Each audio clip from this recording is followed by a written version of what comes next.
At best, the alien abduction phenomenon is a terrifying, traumatic experience. At its worst, well, we think they sometimes take people and don't put them back. I lost my mother and brother to this trauma. He murdered her, then killed himself. These women are being used as human incubators, with all their children stolen away into the night. A 6-foot-tall entity of blue-white light paralyzed me, then bent down and said into my ear, "Hi, Steve." It knew my name. We hear gruesome stories of experiments and dissections. Imagine dying on a metal table while paralyzed, surrounded by alien faces. It's a real horror story.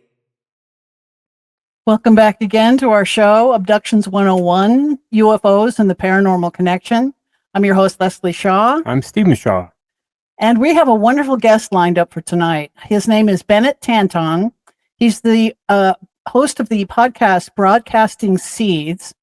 And he was our very first guest. Yes, our inaugural guest for our show. And we were so thrilled that he came on with us because, you know, we had no following yet or anything. And he has a background in the military, both in the Marines and the Army. And is a witness multiple different times of Bigfoot in different areas. Yeah. And we definitely, what with the, we finally read through all the data of the Genome Project, the Sasquatch Genome Project. Yes. And Dr. Melba Ketchum's work. And I forgot that this was true, that she had uploaded it to, I think it's called ZooNet or ZooGen or something like that. It's the International Zoological Society. Right. That catalogs all the animals and their various genomes. And so they analyzed 111 different samples from hair to blood to different types of samples from this unknown species. Yeah, apparently Bigfoot is half human. The mitochondrial DNA is coming back as almost completely human, with one tiny variation where one thing is turned on instead of off. Right. But otherwise, it comes back as human, and the nuclear DNA is coming back as an unknown primate. So we wanted to get Bennett back on with us to talk about this report, especially, and what he thinks about. And he's had a subsequent sighting, and he's also got a new book out, and we'll ask him about that too. Correct. All right. Well, let's get going, and we'll be back in just a moment. We'll see you soon. Good evening. Are you wondering if the UFO phenomenon is real? Are you wondering who is flying the UFOs in our skies? Are you wondering if aliens are really abducting people? Then you need to read this book. The book is titled Who They Are and What They're Up To. Find out the true identity of the aliens. Learn a very brief history of the UFO cover-up. Find out where the aliens are hiding. Find out why our government is in league with them. Learn about their bizarre hybrid breeding program. Find out why their technology is 13,000 years ahead of ours. The reference section of this book alone is worth the price. Again, that was Who They Are and What They're Up To by Leslie and Stephen Shaw. Now available on Amazon and coming soon in the Spanish and Czech languages. And soon to be in English and Spanish audiobook. With a new foreword by fellow author and abductee Karen Wilkinson. Again, that was Who They Are and What They're Up To by Leslie and Stephen Shaw, now available on Amazon. Welcome back to our show, everyone. Abductions 101, UFOs and the Paranormal Connection. I'm your host, Leslie Shaw. Stephen Shaw here, too. And we have a wonderful guest tonight. It's our Bennett Tanton. Bennett Tanton was our first guest when we first had our very first broadcast, our inaugural show, and so we've just released on Spotify and Apple and all those other ones, and to celebrate that, we're re-releasing all the episodes that we have stored up in the can, and so Bennett, we've just put your episode out again on Spotify last Friday, and welcome back to the show as a second-time guest. Yeah, thanks for having me, guys. I still can't believe I was your first guest. Yeah, you were. As happenstance was. That was very nice of you to come on to. Without Abductions 101. we didn't have a following yet, and we still don't. Doesn't matter. You believe? I'm sure you have. Nice, right? It's certainly bigger than it was. That's a message to all you people out there that may be listening. Yes, I understand. Oh dear, but yeah. So I really appreciate that coming on and being with us that night. And you told this fantastic story that has solidified in my mind as it was one of the most compelling stories I've heard about Bigfoot encounter, where you didn't actually clap eyes on it, but it checks every other box, you know, as far as the horrible stench and the fear that somehow is generated, and also the fact that it paced you but in a bipedal kind of run, you know. Absolutely. Yeah, and I mean, that's poor little boys too. You were just little kids, you know. Yep, absolutely. Yeah, I mean, we had eyes on, but it wasn't a. Yeah, you couldn't tell. I mean, it was a silhouette. That's as good as it gets, right? So it wasn't really a Class A sighting in the traditional sense, but it was scary as hell. And you know, I had a very similar sighting in Alaska as well. That's almost identical. It's just happened not 18 years. Let's see. It was like 10. Like 8 or 9 years later. So, you know, and I've had some other stuff since then too with Bigfoot. That's wild too. Tell me again about the Alaska sighting. So it was just it was almost identical. We were in the national forest south of Anchorage doing military operations. So we had come through some foliage, and again we were walking into the sun to the sunset. But at that time it's winter, or it was summer, so you know the sun never really sets. So it was kind of like late in the evening, and I'd say it was probably like 9 or 10 at night, but it was like setting. The sun was coming down a little, and it was just backlit exactly the same. The smell, the roar, everything was the same. It was wild. And did you run again, or No, we actually didn't run. It ran this time. So, but we also had guns. So. You had M16s now. Yeah, we had guns. But I didn't even think of firing it. So it was weird. It was like, yeah, definitely bizarre. And I wouldn't say there was like mind speak or anything, but there was definitely something that was like, don't shoot, like, you know, like don't do it. And it just hit me. So, yeah. Did it move very quickly, or did he get a sense of also to? It was like a freight train going through through the underbrush. It was unbelievable. It would be exactly what you would think it would be. Right? Yeah, it's exactly what you would think it would be. Running through things. So, yeah. One time I was backpacking in this. I heard this crashing through the brush next to me, and I turned around, and it was a marmot, which is the largest rodent species. Yeah. And it sounded like a grizzly bear coming through the underbrush, though, the crashing sound. And then I was shocked to see it was only a big rat, but you know, it's still just a rat. Just like chipmunks or even mice in the woods at night. Like if it's real dry out and you're in the woods at night, sound travels so much better. It amplifies, and plus you're on edge. So you think a squirrel or a chipmunk coming through the woods is like a deer or a bear. I can only imagine the size of a Bigfoot going through the brush. By a tree, right? It was by some trees. You said it was in the brush. Yeah. Well, it was up. So the area that I know, we were standing in grass that was about 6 feet tall. Wow. And we were looking up, and it was probably 9 and a half feet tall. It was giant. It was humongous. Okay. Because turns out it was probably standing about 6 inches lower than we were too. And it was way above us. And right. I would estimate 9 to 9.5 feet, just a monstrous, like what you would call like a boreal Sasquatch. Just, and everything's bigger in Alaska. Everything the farther north you go, the bigger everything is. So right, there's that equation as far as it actually for like heat preservation. It's more advantageous for a mammal to be larger.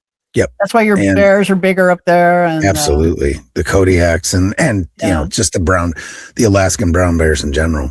So. The Alaskan Bigfoot, I believe, is 6 foot across at the chest. I wouldn't doubt it. Those things. I mean, all I know is it didn't really have a neck. It was just kind of like shoulders, and then it was like this. It's like what you would imagine the silhouette of like Juggernaut, the comic character look. Just big old like conical type head. So, and about what year was this roughly? That was in 1993. Okay. Yeah, 1993, like the summer of 1993. Okay, so the summer, it was south of Anchorage. Yep. Okay. Yep. All right. And so now the craziest the latest sort of sighting that I've had, I actually set up. This is, and I'll just tell a story. It's not very long, but it was pretty stupid for me. I was out in the woods alone, and on a buddy's property that he's got up here in upstate New York, and it's turned out to be a pretty good Sasquatch research area. Unfortunately, he is selling the property now. So, either way, so I got to tell the story. But I was out there alone. We have a little campsite, and I was in a tent. My intent is that I was going to camera trap this thing. And I had it set up. We have a campsite that has a fence around it because we were having issues with them coming in and messing with our tents at night. And so we put a fence, just enough deterrent that it would make it, it's the path of least resistance, right? So we have one opening, and we would always cover that with a trail cam. And I use trail cams as deterrent. I don't think I'm going to catch them on a trail cam. They're too intelligent. So I have trail cams facing outward everywhere, and I left a gap, about an 8-foot gap on the fence closest to the tent, so I could get it to come to that spot. Right. And I have a thermal camera, and I was going to, I've got thermal, right? I'm going to get it on thermal. Lo and behold, right around 2 a.m, I can hear it coming from there's a stream that runs through, and we actually think that it lives mainly on the other side of the stream. And there is a bridge that goes across there, but something tore the bridge down, and to keep us off that side. It didn't, but it, either way, we had to like rebuild the bridge. But we could hear it. I could hear it coming up from the stream, and I'm like, oh man, I'm all ready, and I'm jazzed up, all just adrenaline. My heart's thumping, and I've got 2 cameras. Well, I've got a thermal camera, and I have 2 iPhones because the thermal plugs into my iPhone, and it literally, as soon as you plug it in, it pops on, and zoop, it will start recording. Well, I had it all set up. 2 cameras fully charged, two phones fully charged. Actually, I've got the other one. Yeah, I don't know. I had the 2 phones, but either way, fully charged. I had the thermal ready for this one. It came up. I heard it put its hands. Now, needless to say, it's dark out. I can't see a thing. And there's like almost zero lume, and it's one of the reasons I was using thermal instead of night vision. I heard it put its hands on the fence because I had a can tied to the fence down just as a little bit of an alert, and I could hear it, whatever. And when it did that, I pulled up the camera and put it right to the right. Like I had a sliver of like window that was cut out.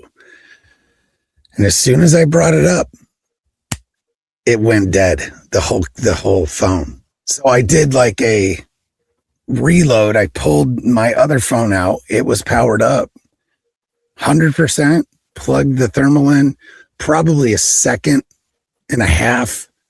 As it comes up, I bring it up and it drains too. Yeah. We think that Bigfoot has like the same kind of things that UFOs have, where there's an EM emission where in close proximity, it kills any electronics. A dampening field. Yeah, and it wasn't though, but it wasn't a EMP type thing. It was more of a vamp, like it sucked the energy out of it. Yeah, I don't know the technology exactly, but the effect is the same. It's a draining effect. It's a draining effect, and it just made both phones go dead. Well, then I'm sitting here, and I'm scared to death because I'm like, oh my God, I have this giant animal in front of me. I mean, I'm armed, but I never get scared out there, and I got the overwhelming dread. And I'm just sitting there and I pulled my gun out and I'm literally just sitting there like this. And I'm like, I don't have a phone to call anybody. Yeah. I'm dead in the water here, literally, just like this. I sat here for probably 2 hours and I was just like, just totally out of my mind. I never heard it left because as soon as that happened, it was like I was underwater. I was so jazzed up and stressed out that, it was like I couldn't hear anything. It was a pretty scary experience. You're giving us the collie wobbles. Yeah, I won't do that again, man. So there will be none of that again. But yeah, so that was did your battery start? Did they ever come like after, let's say in the morning? I had to completely charge them up. I have power banks that I've gotten. Because some people with paranormal stuff, they report that the batteries are gone and then they come back. But in this case, like I've seen people where like they'll try later and it'll just power back up and be fine. But these were totally dead. Okay. I think that happens at Skinwalker a lot. Where it does. You're right. They're all ready to do some electronic recording of some kind, and then just all of the batteries are dead. Yeah, it happens a lot. It happens with recording devices as well. Yeah. We had another incident where we were in Allegheny in the National Forest, the Allegheny National Forest in Pennsylvania. And we have one of our friends has a very expensive recorder and it is amazing. And we put it up on top of my car and you could hear everything, like us talking, and we were like 10, 15 feet away from the vehicle. You could hear us talking, like perfect conversation. And all of a sudden you could hear what sounded like, it was like a combination of monkeys in the woods and samurai chatter, right? Which you hear this about Bigfoot, about them talking, things like the Sierra sounds, right, and things like this. We heard that probably, I don't know, 50 to 70 feet away from us in the tree line. And we're like, oh my God, do you hear that? This, that, and the other thing. Well, we went back to hear the next morning, we checked the audio and you could hear everything. So bizarre. You could hear everything before. There's about a 4 or 5 minute gap. And then you could hear everything after. But that one area was cut out that had the samurai chatter and other stuff. I have no idea what that is. It's just, but it's absolutely bizarre. Yeah. Absolutely I learned something from a friend of mine that I went to all the way from junior high school. I was missing for like a week from junior high when this happened. I mean, our junior high was only a half a mile from where I actually grew up as far as the house, right? Yeah. Well, there's this afternoon, 1 o'clock in the afternoon, about late fall or early winter of 1973 where this black 40-foot boomerang-shaped UFO was about 150 feet over the school play yard, basically, the field, right? Yeah. And all the teachers, they got their cameras, and all the students were looking. It stayed there for 45 minutes. It did a circle around the field, basically a few times, and then it gradually went up. No sound, no propulsion, no erratic movements, and everybody saw this. And I'm not at school that week because I had sprained my wrist or I had the flu or something like that, But it's funny because I find out about this. They've been telling me about this story, and it's like, how could I have missed that? But the fact is that it was only like less than a half a mile from the house where we had all those weird things happening to me. But it was plain as day, and it was not like a balloon, nothing like that. It was for about 40 minutes, and it finally just went up too high, and it just disappeared. We're trying to get him as a guest. Yeah, we're trying to get him as a guest, but it's like all this stuff was happening in Woodland Hills in that same time period. Yeah. Steve saw a UFO. Your first one was. It was outside 11 or something. No, it was about 10. It was about 11. Yeah, 11 or 12. And it was just a big orange globe cruising by, and he was near Rocketdyne, the Rocketdyne plant in Chadwick, was it? Chatsworth, rather. Yeah, Box Canyon, Chatsworth area, yeah. Right. Yeah. And so that's where the UFO was kind of heading, was, north. They were just south of the plant. I had recurring dreams I hadn't told her about that I had as a young man where I was sure that there was an underground base underneath the house. I would hear things and I would actually see. I would see stuff, that I was sure that there was like an underground, that stuff was going on underground, that I could feel it and see it. This is the one thing I wish I need to get out and like look for UFO stuff, because I'm so interested in it, but again, I've never had an experience. I mean, I've had experiences like orbs and stuff, but it's not, that could be so many different things. Well, orbs, if they behave like the UFOs, as far as if they have supersonic speed or they're able to hover silently above you, and if they're behaving like UFOs, then our guest, we think they're UFOs. Our guest Jimmy Abbott, he's got some pretty good high tech equipment, and he's not one of these guys who fake stuff, right? But he set up his cameras as far as like doing daytime observations of stuff, like these rods that go at supersonic speed and these orbs, and it's pretty freaking amazing. Yeah, apparently they're a lot more common up in the sky than people realize. Yeah, a lot more common. It's just like you have to catch them. So they're like spy drones. What do you think? Maybe. That's absolutely true. It possibly could. I mean, we've had some orbs going through the woods, but I feel like they were always associated with Sasquatch, and what's the crossover there? But in Allegheny National Forest, there's so many stories of UFOs there as well, because of the again, man-made, and this seems to be very common with the UFO sightings, right? There's man-made reservoir or lake, and there's always sightings of lights going in and out of the water. There's frequently frequently in and out of the water. Sometimes they come out of mountains or out of same kind of thing, right? Ridges. Like there's a ridge in North Carolina that's also famous for Bigfoot. What is that called? It's the Chesapeake Mountains, isn't it? No, it's somewhere in the Appalachians. I think. It's probably around the Great Smoky National Forest, but I'm trying to think. Yeah, it's like 4 miles of coal country, type of ridge, and there's so much wild. Apparently, it's UFOs and Bigfoot all up and down this ridge, and we think there's a definite correlation between, the DNA that what's her name, Dr. Melba Ketchum.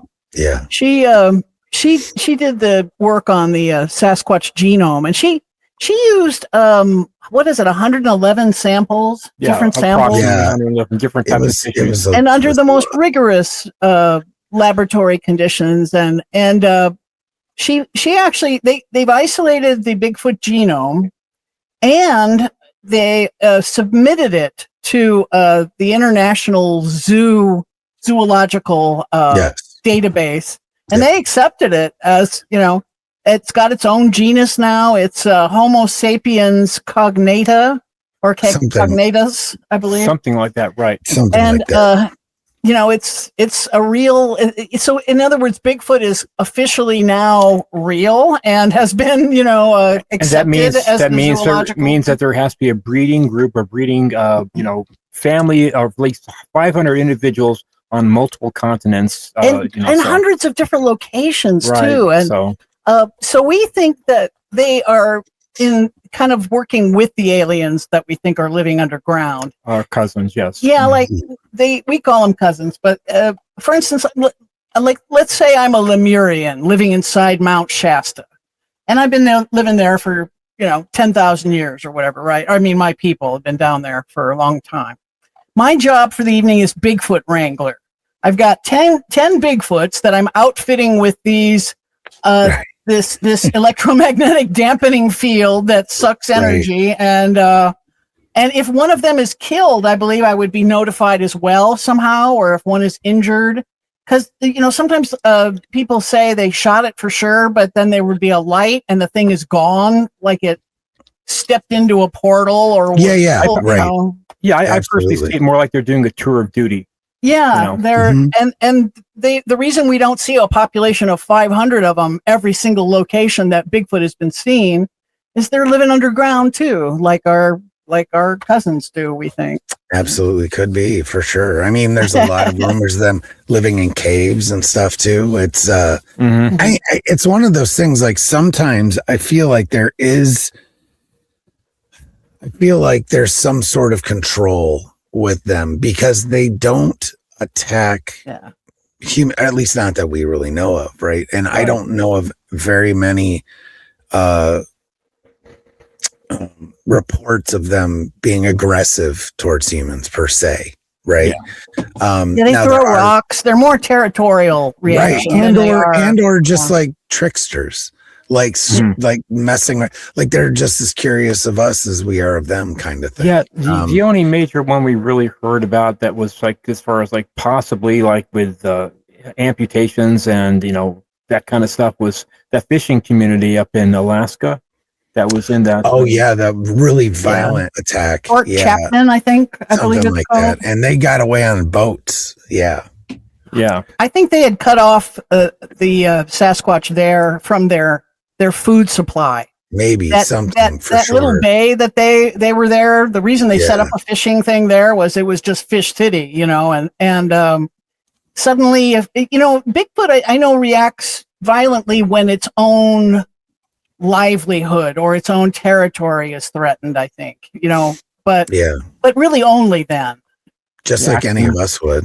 Yeah. Right. It's like we're talking about survival now, so yeah. Absolutely. They wanted their prime fishing territory back for their livelihood. Right. Again, we're trying to tell our audience that we do not see them as being animals. They're not. Right. They're not animals that are so smart to have to. Well, I mean, the DNA evidence shows that they're at least half human. At least half human. That's correct. Yeah. That's right. So, that's in line with our theories, because if there were just an intelligent animal eluding us, the mitochondrial DNA would not be coming back as completely human, with one, I think there's one genome turn on that's on them that isn't on us. Well, what they really came out with that is that they just couldn't, so the female side, the mitochondrial side was human. But the final, basically there was no match for the nuclear. And it's an unknown primate. Primate, or not even that. It wasn't even an unknown primate. It just was unknown. No, it did say of the primate order on her research. Well, yes, but then she also backpedaled that, saying that's why they call it I think that was conjecture on her point, I think, but that's what I think it is. I mean, that's one of those things. Is the problem with them is, I think here's what it is I think they need to do something just as robust right now. Meaning, I feel like it wasn't that the Bigfoot Genome Project did that it failed because it was asking the wrong questions. I think it in essence they would look at it as a failure because it was too early. I think we're more ready for it now. I agree. Meaning that there was too much.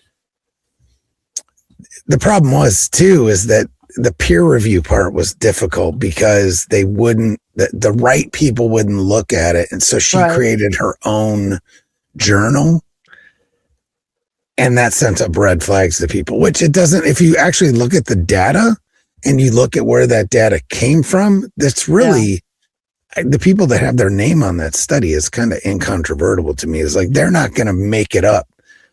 And they go through all of it. And it's pretty robust, and there's more people that believe it as well. And like guys like David Paulides. Yeah. Paulides work. Yep. They, he agreed. Well, he was part of that whole project, collecting data, collecting samples and whatnot. Right.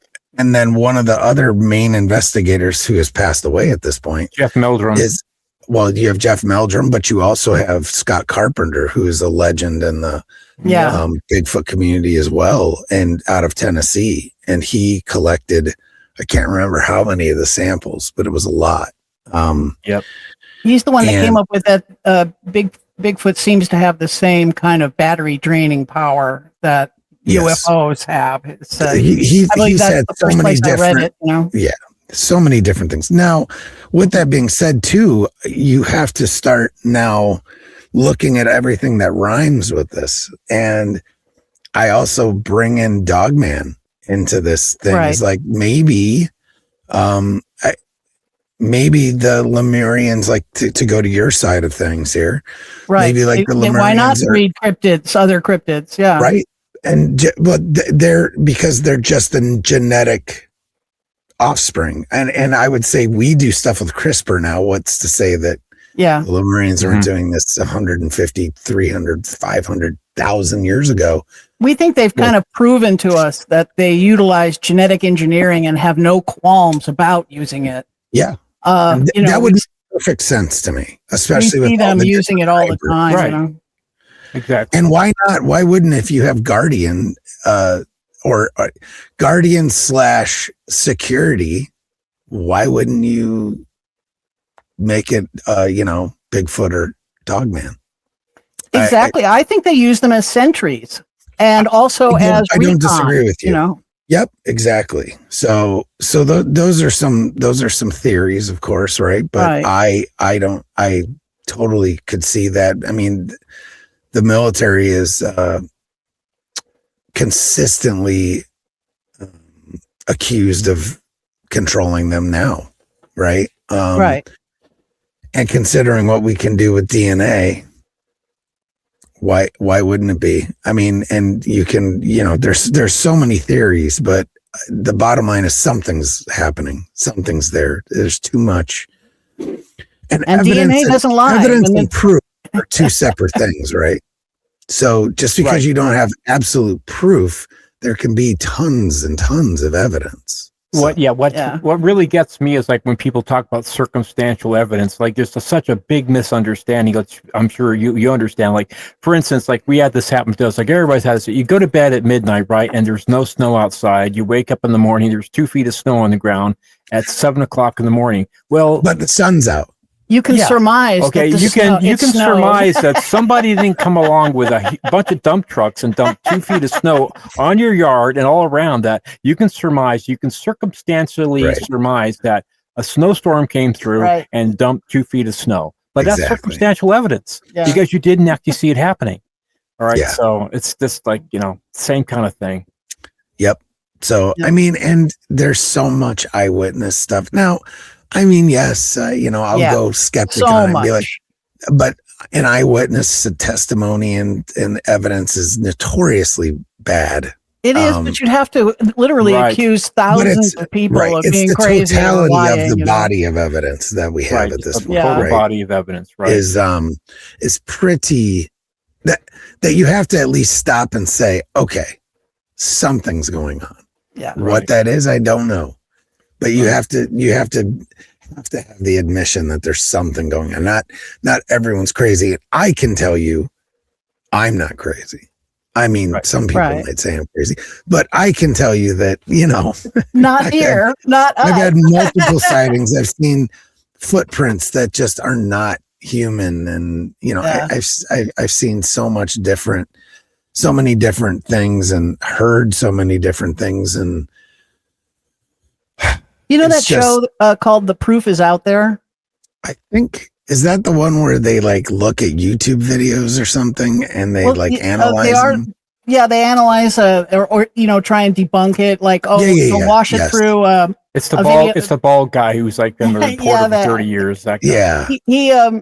They did a whole Bigfoot special on the Patterson Gimlin film, and apparently a better copy of that film has been found, and they cleaned it up using the best technology available to us now, Yep.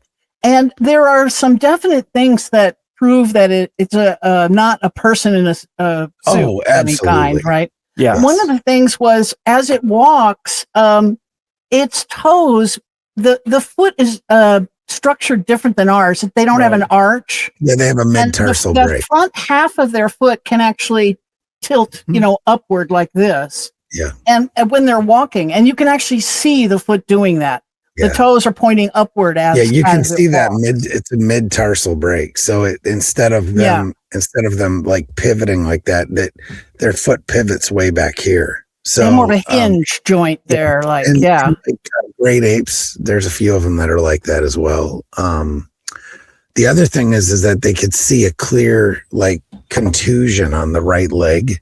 Mm-hmm. They call them dermatoglyphs. Yeah, and the way that the muscles reacted to her walking, it was almost like she had a limp, right? And the calf muscle, when it flexed, you could see the hair reacted with the muscle. Yeah, like bristled, and standing up and spreading out. Mm-hmm. How like when a muscle flexes, the hair spreads out because there's more skin open. Well, because to the air, it's directly attached. It's not a suit. It's directly attached to the muscle. Right. Exactly. And it was, it's even more convincing than before. Also, I recommend the show. Also, it had nipples too. Yeah. Yeah. She had breast. It has breast for sure. Right. Yeah. Patty. Swaying. She's walking, Yeah, it was. And that camera, I know that camera because I had one at one point. It was a Bolex. It was an old Bolex, and this is a spring action camera with 0 electrical parts. Yep. Which is one of the reasons that he was able to get this fantastic film. So unless you have an analog spring-driven camera in your, in your arsenal, well, you may I'm not gonna lie. Photos, I'm not gonna lie. I've actually looked for some of the regular old film cameras that you literally, remember the ones that had like the light.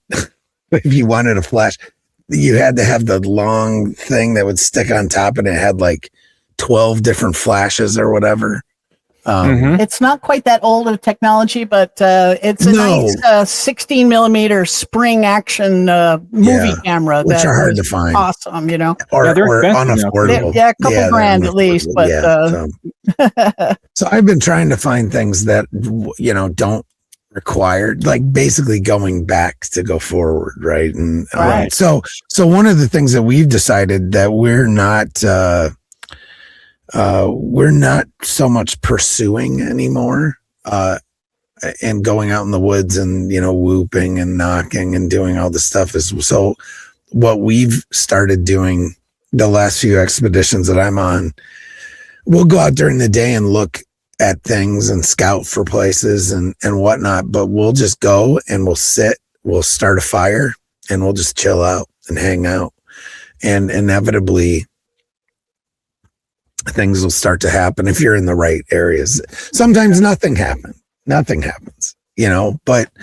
sometimes it does. And we have a few areas that every time we go, usually on the second or third night, we'll start getting activity. and everything from literal whoops right there, and people getting bluff charged and all kinds of rocks, tons of rocks. Oh my gosh. And things like that. So, and that's quite dangerous. If we're not calling them aggressive, you might think different if you got. And they're not really one of those them. It's not like they're throwing them at us. It's like, hey, we're here. Yeah. And a lot of times what we just do is ignore it. We'll ignore it and just keep talking. And a bunch of us will smoke cigars, and for some reason they seem to, whenever we smoke cigars, they like the smell. Maybe, or maybe they're like, what is that? I don't know. Yeah. Just curious, huh? Yeah. And I think a lot of times, to be honest, it's like they're acting like juveniles.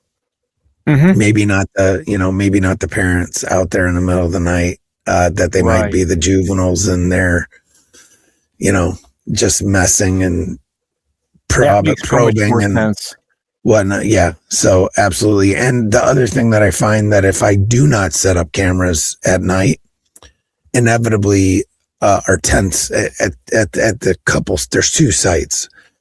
But our tents or our cabins, or not cabins, I have a rooftop tent now on my vehicle, and inevitably there will be something will get messed with if I don't set out cameras. So I basically set up cameras. But if you do set up cameras, you don't get messed with? I don't get messed with. Wow, yeah. That's smart. So I use them as deterrent. Part of it is it could be because the cameras that I do set up have infrared capability. So they may be able to see in that spectrum. Maybe better. I mean, we even have some of the mechanisms to see into the infrared spectrum a little bit, that's just not activated in us. Yeah, we have the latent ability to basically to bioluminesce. Yeah. Human beings can bioluminesce. And the ultraviolet. Yeah. So it's the other end of the spectrum, but still. Right. We can still do it. Yep. Yeah. If like in deep meditative states, people can achieve that. Yogis can achieve that. For sure. And if you flash a infrared or a ultraviolet light on them, it's wild. Yeah. I've seen it. Yeah. Yeah. Anyways. I wanted to ask you, you just said you wrote a book. Could you tell us about that book? So the book, it's actually, it's about, I would consider, I'm a Christian. I don't really like to label it. I believe in God and, the whole thing. But the backside of that is I've dealt with a lot of what you would call spiritual warfare in my life, and still do to an extent. So I wrote this book called The War You Didn't Know You Were In, Understanding and Winning the Spiritual Battle. There's the cover. It is available on Amazon in all the formats except for audio yet, even though I'm a podcaster and audiobook guy. You would think we're doing the same. We're putting out the audio, and we're going through that battle right now. Yeah, I'll get there. I'll get there. I just haven't decided how to release it like that yet, and to do it how I want to do that. But it's basically stuff that I've learned over the years since I was a child in battling evil. I would say evil entities. The best way to describe it. At least that's how I do it. That's how I describe them. And what they are exactly, I don't know, but I think they're, the way that I wrote the book is the way that I dealt with them in my life. So it's more of a guidebook. Yeah, they're definitely real. I totally agree with you. They are. Sure. And what their origin is, you can only speculate, but at the end of the day, I don't care.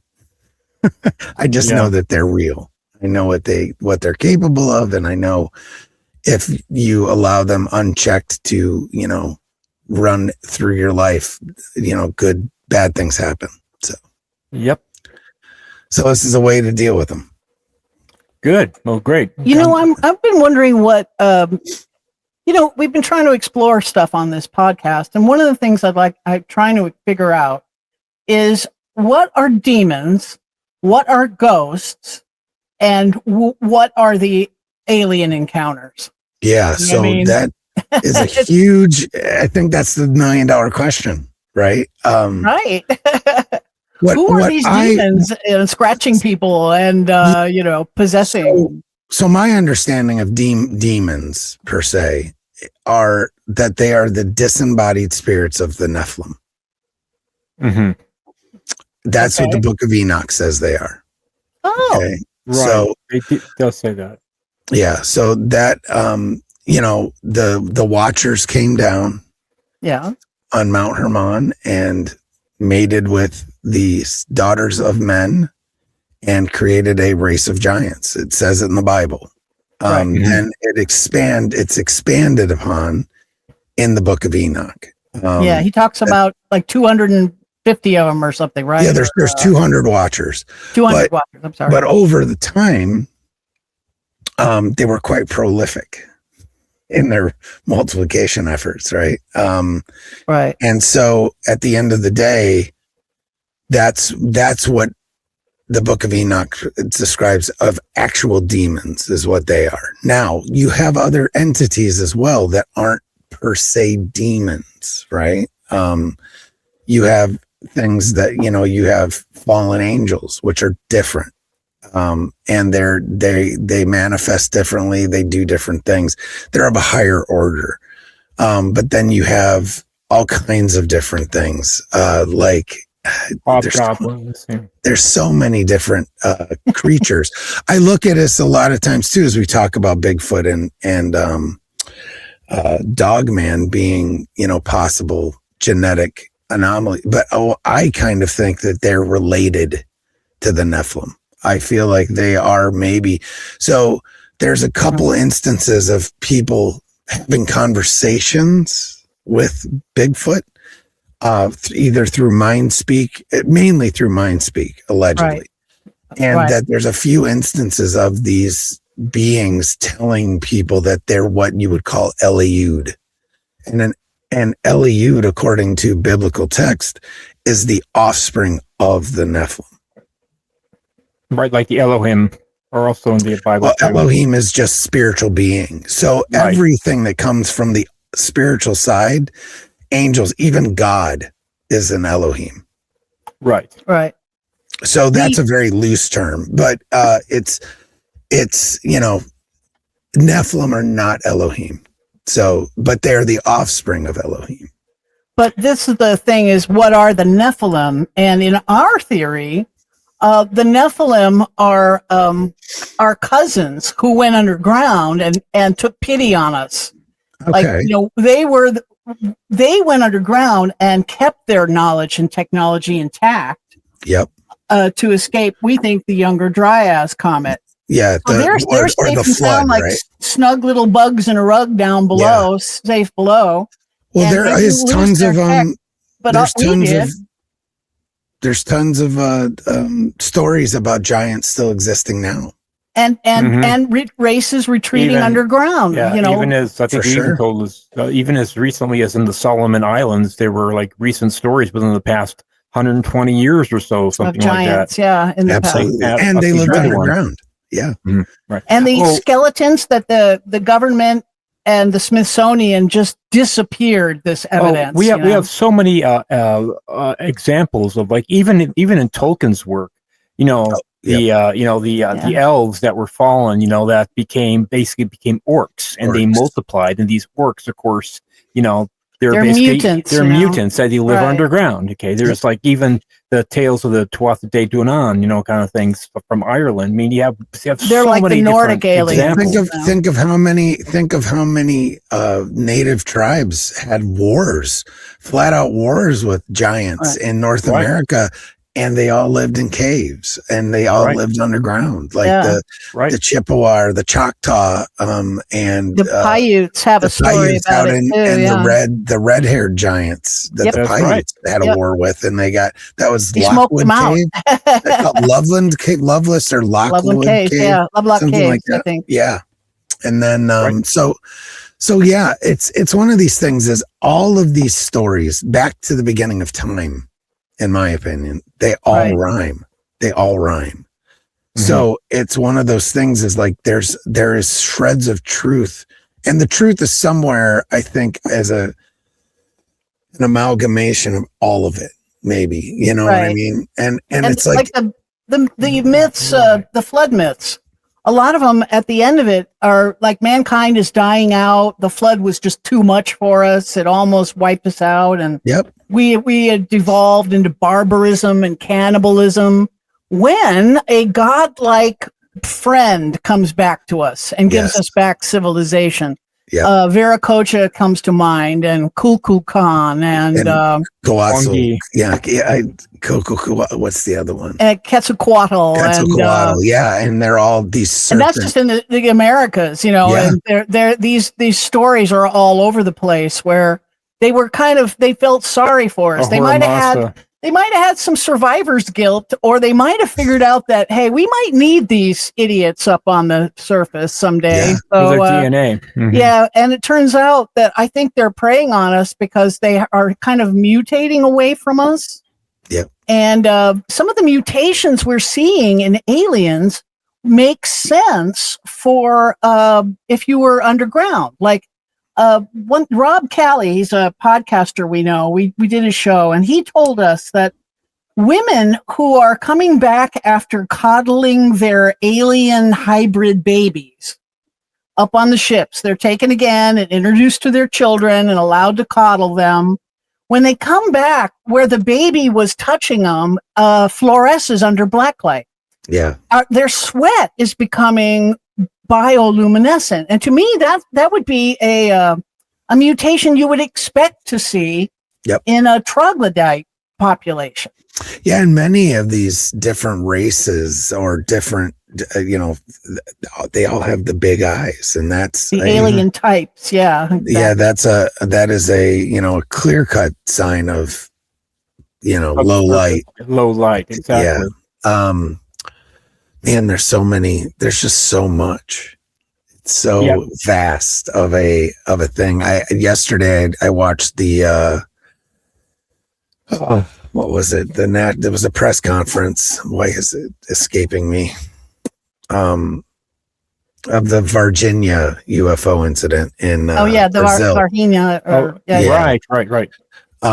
And again, dark skin, big red eyes, but basically a gray that's not a gray. It's just kind of what this thing looked like. And I guess really pungent ammonia and bad smell. Yep. Yeah, that awful ammoniated. Ooh, whenever I smell that, whenever I think of that, I think of like cat pee or something. That's just no. But it's different than the Bigfoot smell, which is like a different. Oh, that was like sewage. That's like it's like wet dog and decomp and just that like swamp bacteria kind of smell. And if they all married a skunk or something, right? But here's an example though. That the one incident that I just told you guys about, where it was no farther than 6 to 8 feet from me, and I got no smell at all. So who knows? Wind or downwind? I think no. It was definitely it was pretty still. I think that it's a stress response. Yeah, that's what I thought too. Kind of like a skunk maybe, or something along those lines. That when it's startled, it can release. And I think there are apes that have scent glands under their. Well, when people get really, really scared, you get the spontaneous sweat. We do the same thing ourselves too. We do like a spontaneous sweat when we get really nervous. It's like instantaneous BO, right? Like you can smell instantaneous. It. Yeah. So who knows? I mean, because those two incidents, when I smelt the creature, it was probably just as scared as we were. Like not scared, but shocked. Like, oh shit! Like literally, we ran into each other, and See, that's scans too. That is basically a humanoid type reaction. Yeah. So I think that might be now. Obviously, like skunk ape is a different animal. meaning I don't mean like literally a different animal, but a subspecies of Sasquatch that lives in the Southwest, mainly in swamps. And that is the smell associated with that, is that very thick bacterial swamp smell. And we have one out here in the desert, California desert. It's called Yucca Man. Yeah, Yucca Man. I've done things on it. It's just supposed to be like a desert adapted Bigfoot. Of course, they're all smaller than the Alaskan ones. Of course. Yeah, but I've never had I've never heard any. There's a pretty good website you guys should look at called the Sasquatch Data Project, and she gets as much data as she can from sightings and reports, and then puts them through AI filters and filters everything out. And one of the things in the Southwest that is absent is smell, usually. Right. So that's a different thing going on there. I mean, I wouldn't say that I had a Sasquatch encounter per se in the Los Padres National Forest, which is, you guys know where that's our neighborhood for sure. Yeah. So we were doing, I was there, and we were up around Reyes Peak, which is one of the, I think it might be the highest peak in the mountains there. And we were up there and we camped up there. With the Marines or the Army? The Marines, yeah. But we had something throwing rocks at us, and it definitely wasn't a person. So and these rocks are colossal sometimes. Yeah, no, these were just like, I'd say like a racquetball sized rock. So yeah, but either way, they're just kind of everywhere. And if you look at the sighting maps now, they're all across the country. Right. So, Right. Exactly. And there's no 500 animals in each one of these places. There's no breeding population on the surface. In every single place these Bigfoots are found. It just can't be. We would have spotted them for real by now. If you look at the cave system, so here's a great point that you bring up. Yeah. If you superimpose a picture of all the cave systems in the U.S. and you do superimpose the sightings, an overlay, they almost directly match. So, yes, the UFO hotspots and Bigfoot hotspots overlap a lot. Yes, there's cave systems that run from Georgia all the way up to Maine on the East Coast. You know what I mean? And it's like one giant thing plus through. Yeah, it's wild. So sure. We've been hollowing it out. Yeah, we want to pick your brains a little bit too on if you have any thoughts or opinions on this whole 3-Eye Atlas thing. So the 3-Eye Atlas, it's one of those things. Like I had to do a podcast episode on it because how could you walk away, looking at it? But I don't know what to think other than a whole bunch of experts state that comets or whatever people are trying to pawn this thing off as don't act the way that it acted. Right. And other than that, though, they're saying it doesn't act natural. Right. And one of the things that it doesn't surprise me if it wasn't, or if it was a probe but it was a huge, compared to, I don't even, how the heck do you say the first one? Oumuamua. Yeah. Yeah. Oumuamua. When it came through, that was, one thing. Right. And then, what do we have? Borisov after that in 2019. And then you had, 3-Eye Atlas. My thing is why did we name it Atlas? I know why we did, but it's kind of like, why? Like it, there's some theories there, but at the end of the day, I don't like that early data that they were talking about with like the coma rich in carbon dioxide plus water vapor and other gases. And a radio signal, I think, was the first. Which is had a radio signal off the thing. Or something like that, right? Which is totally unusual. But even if you take that radio signal away, It's very unusual compared to other solar system comets. Well, and that's what I say, comets. It doesn't have a tail. Loose term, right? Yeah. And outgassing, the nickel outgassing and stuff. There's a certain term for it. It's not catfishing, but it begins with a C, where people put out fake videos. Like they've been doing this to Michio Kaku a lot. Real fakes or something like that. Yeah, something like that, real fakes. There's a certain term for it. And there's no way a guy with his background would be coming out saying as many of the ridiculous things that he's saying about people all around the world are having the same dream because of this, and they don't know where it's coming from. Yeah, we think he's been deep faked. Now, he's been very deep faked, yes. Yeah. And so I called him out on that. Now, I'm no longer getting those because I called him out. This is not right, okay? The best thing I've heard recently is that it looks like it did come from the Oort cloud, which can be up to 100,000 astronomical units away from us, and it's still part of our solar system. They're saying it's looking like it's part of literally like an exploded planet because of the particles that are around it, which are acting. They look like spaceships, but they're not.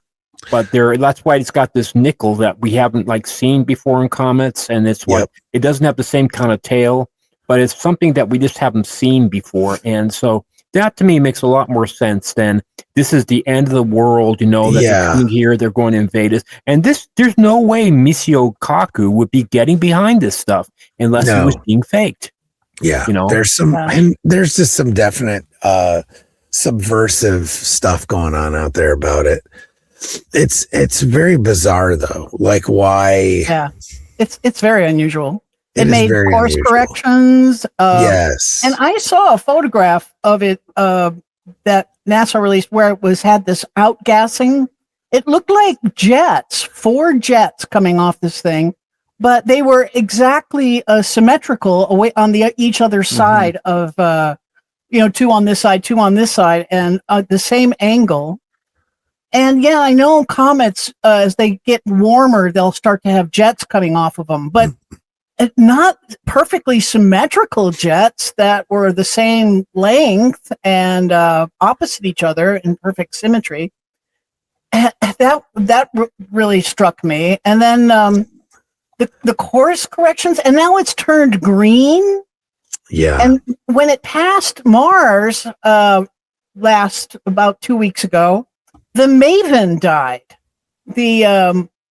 It's a Mars orbiter it's something we sent up there to monitor the atmosphere as it bleeds away, and that thing just decided to croak, at the exact same time as the thing is passing. It's going to be passing by the Earth within 0.7 astronomical units, which is about 64 million miles away from us, which is pretty close for. Well, it's already passed as close as it's going to get. Well, actually, I just read it just a couple of days ago. Yeah, but that's an old. I mean, the bottom line is, I look more at the psychological impact that it's had. Yeah. And this is how I approached my my podcast episode that I did on it. Is interstellar objects, they do something to the human psyche, right? And they remind us that we're not in a closed system.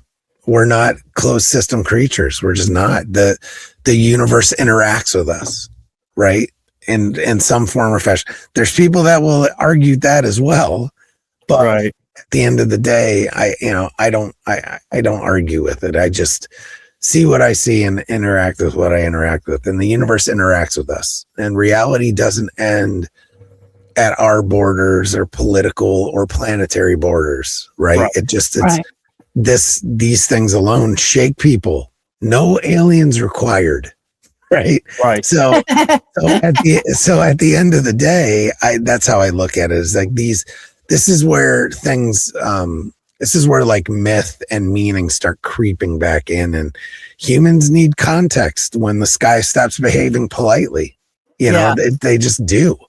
And we assume that our beautiful blue sky is just going to be always behave, right? And that there's nothing could crash into our planet and kill us all, or whatever.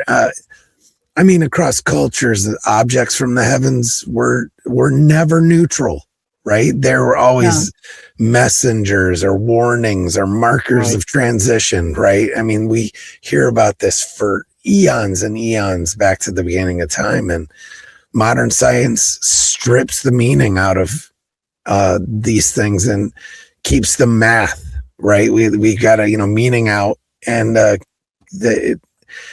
they strip all the meaning out of things, and ancient cultures did the opposite. So it's one of those things, like, what do you really believe, right? Well, I think the Younger Dryas comet kicked our ass. Absolutely, for 1,000 years. You know what I mean? Yeah, exactly, for 1,100 years afterwards. And what people still don't understand is that we still interact with that comet every year, twice actually a year. What is it? Is it the Pleiades? The Pleiades, Pleiades meteor shower. Meteor shower. That's the remnants of the Younger Dryas comet. And we go through it twice a year. So, I mean, people have to understand, it deposited all the big chunks into the ice sheets, right? And vaporized everything into the atmosphere and then down. So and it struck on in West Europe and along the eastern seaboard from Georgia to Canada. Yep. And we can surmise that it also struck the Atlantic Ocean. Of course. And we're talking tsunamis, 1,000-foot high tsunamis. It was 100 kilometers. And that think of it slamming into ice sheets that all of a sudden eject bust-sized pieces of ice all across the planet that way, and too. Vaporize gigatons of ice into torrential rain water systems. And plus, we also know that we can see the erosion, the mass flooding that it caused. You can see it as scars from space. The Great Flood really did happen, Yeah, you can see the scars across the Sahara Desert. You can see the scars across North America. I mean, Russell Carlson does a pretty good thing where he talks about the pulse, the meltwater pulses out west. It's pretty fascinating, caused by some of these. The Grand Canyon. Yeah, absolutely. But that's all off of those melting pulses. Because the Coriolis effect makes the water, any big body of water on the surface, anywhere near the equator, is going to try and move westward, because that's all our ocean currents do that, because the planet is spinning eastward out from under it, so to speak, and the water can't keep up with the planet. So all of our, it forces all our water westward. So which hit the Rockies. So it would have hit the Rockies. And now where is it going to be able to go westward? I'm telling you where it got lower ground between the two mountain ranges, which is right where the Grand Canyon was carved, Zion was carved. What's the other one? Bryce Canyon, the Capitol Reef. We think they were all carved, not over millions of years, but weeks. There's a really cool book called The Man Who Walked Through Time that I read back when I was like 17. And there's this guy who decided to do the first hike from the north of Grand Canyon all the way to the end of the Grand Canyon. And he took copious notes of the different rock layers he went through. And it's interesting what he came up with back in the 60s, as far as like, this looks like it just didn't happen over a long period of time. Looks like it happened pretty short period of time. So yeah, I mean, and there's parts of it. I just find it very shady that there's parts of the Grand Canyon that we're not allowed in. That's right. There was that part too. There was that weird discovery. Some guy discovered a cave that went allegedly way back. With Egyptian or Phoenician stuff. Yeah. Yep. So either way, I guess to kind of wrap up that part with 3i Atlas is, scientifically, a hyperbolic interstellar comet, rich with, volatilities and passing through our solar system and gone forever. I mean, maybe. Yeah. Who knows? Maybe it'll loop back around, right? Culturally, though, a reminder that the universe is not a sealed hyperbaric chamber, that we get influenced by stuff that's out there. It's symbolically, a knock on the window. during a season when people already feel something is shifting. Like we know, we feel it in our guts and our hearts and our heads that something's off, something's shifting, right? So it's kind of like that, knock on your door, like, hey. And so then much is true, I kind of look at the Truman Show, Yes, exactly. We're I kind of look at the at Truman Show. No claims, no conclusions, just awareness. And that's the broadcasting seeds way. That's the way we do things. So, did you see that fantastic documentary, The Age of Disclosure, that came out recently? I actually haven't watched it yet. I highly recommend it. No, I absolutely will. I just haven't gotten there. I'm so busy that it's like I can very rarely take time to like watch whatever. And I attempted to watch it one day, but it became background noise, and I was like, I want to really watch this. So unfortunately, there's a link on our Instagram page that where you can see it free without having to. Oh yeah. No, I have a copy actually. That do you? Watch it. Yeah. I have friends that know people in that, so I was able to get a copy of the film. Great. But yeah, so I really want to watch it. I just haven't gotten there. Well, when we come on your show, and if you've watched it, we can talk about it then. Yeah, I'm hoping I can watch it this weekend, but we'll see. I recommend it. My wife and kids don't like this stuff, so I have one daughter that I can, get to play along, but the other ones are just, they're. Well, it takes a certain amount of a lot of psychic and emotional energy to invest. I mean, it doesn't come easy. It's very simple to say, oh, there are demons and it's God and whatever, and just like say, oh, I don't believe in that stuff, whatever. But if you actually start doing any type of investigation, it takes a lot of your energy, and it does limit your pool of people that you can talk to.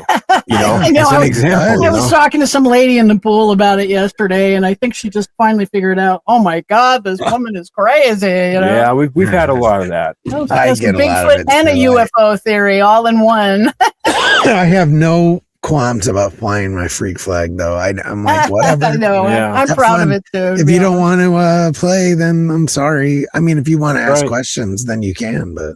Yeah, I don't really want to talk to you anyway. So no, she asked a ton of questions, but I think that she finally just came to the conclusion that I must be nuts. Yeah.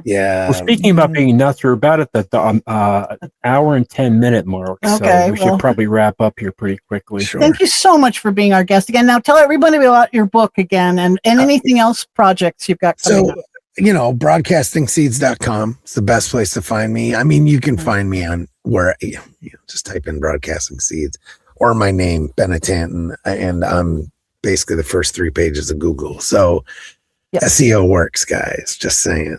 And again, show your book again and plug your book, please. Yeah. So it's the war you didn't know you were in, understanding and winning the spiritual battle. I actually got my wife to read it. And she's into like self-help stuff big time. And it's kind of like a self-help book with a spiritual edge, I guess is the best way to describe it. Cool. It's a guidebook, and I feel like anyone could get something out of it. So, good. Whether you're a Christian or a Buddhist. Yeah, no, it doesn't matter. It's not, I mean, it does talk through a Christian lens, but I feel like we have to kind of maybe stop worrying so much about labels on each other. Labels are a big impediment to people. And worry more about where things jive and rhyme, because the bottom line is a label is just a label. It's like I say, I call myself a Christian, but I don't even like saying that because, I believe in Jesus Christ, but does it mean I go to church and, that I'm a religious person? Not per se. You don't have to be. There's certain things, universal things, like, for instance, like what comes around goes around. Yeah, and it's like better to tell the truth. Yeah, like let's be a good person, right? Universal, there's these universal things that we all basically understand. Absolutely. We don't necessarily follow, but we understand that they come with baggage. Depending, and it's not always a big spooky, absentee father figure in the sky that's there to club you when you do something wrong. That's not what this is about. This is about being the best person to yourself and other humans around you, because at the end of the day, we're all human. Yep. And if you can't see past that tribal nonsense that so many of us glom onto, it's, why you're a Yankees fan and I'm a Red Sox fan. So in turn, I hate you.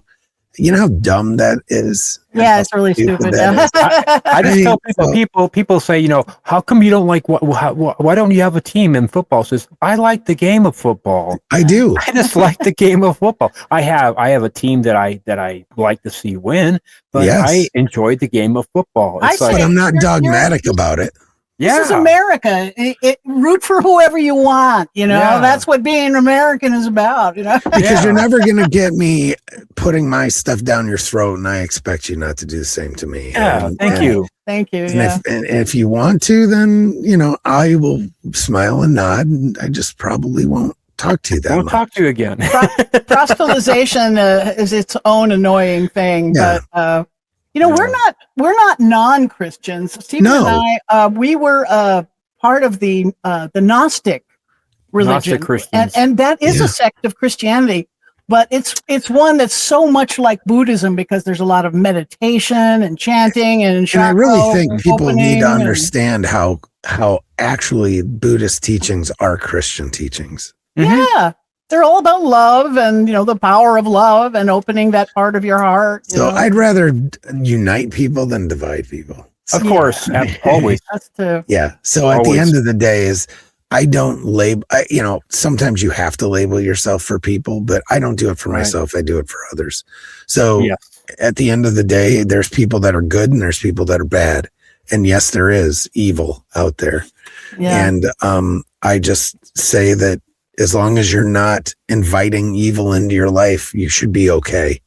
At the end of the day, and just do the right thing and be a good person, and not a fake good person, a real good person. So I hear you. I think people can tell that we're sincerely trying to, help people and learn about. I wouldn't be talking to you if that wasn't the case, guys. Yeah. At least from my point of view. Yeah. Yes. Well, thank you. Likewise to you. And and thanks again for coming on. We're gonna sign off now. Don't leave us yet, Bennett, because it's got a buffer. It's got a buffer, but absolutely. But anytime, guys, and let's get your interview scheduled on my show as well. So. Absolutely. We will. And so let me hit this little button. Leslie, you're kidding me. What? Our merchandise store is up? Of course, my darling. All of our amazing concepts of shirts, mugs, and bumper stickers are ready to go. No way. Even my brilliant Egyptian concept that no one else ever thought of before? Yes, that one too, and lots more. All at our new store at etsy.com/shop/abductions101. Wow. I want a shirt and a mug and... Well, Stephen, and all our curious listeners, just go to etsy.com/shop/abductions101 to see all of our unique designs. I'm going there.